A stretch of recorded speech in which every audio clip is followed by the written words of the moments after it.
Selamat datang kembali di channel Ani Suryani. Kali ini kita bahas laporan arus kas, khususnya bagaimanakah perlakuan terhadap allowance for doubtful debts. Adanya allowance for doubtful debt itu akan membawa dampak bagi penyusunan laporan arus kas, terutama arus kas dari aktivitas operasi dengan menggunakan indirect method. Kalau kita kembali bagaimana allowance for doubtful debt ini muncul, maka allowance for doubtful debt ini muncul karena adanya pencadangan untuk bad debt expense.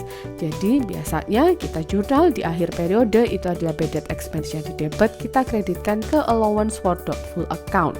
Allowance for doubtful account ini akan mengurangi jumlah dari accounts receivable. Bagaimana perlakuannya dalam menyusun laporan arus kas ketika ada allowance for doubtful debt? Maka perusahaan harus menambahkan kembali allowance for doubtful debt ini ke dalam net income. Mengapa? Ya karena allowance ini tidak melibatkan uang tunai. Sebagai contoh, ada cuplikan dari Comparative Financial Position tahun 2018-2019 di mana menunjukkan adanya kenaikan 15.000 di accounts receivable dan adanya kenaikan 6.000 di allowance for doubtful debt.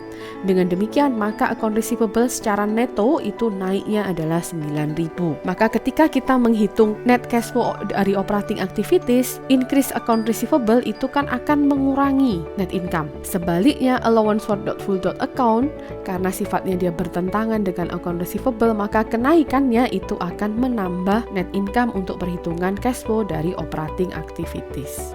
Dengan demikian, maka dampaknya adanya account receivable dan allowance ini adalah 9.000 sebagai pengurang net income dari cash flow untuk operating activities. Sampai sini dulu pembahasan kita terkait dengan laporan arus kas. Di video selanjutnya kita akan berikan satu contoh komprehensif tentang penyusunan laporan arus kas dari cash flow operating sampai ke financing activities.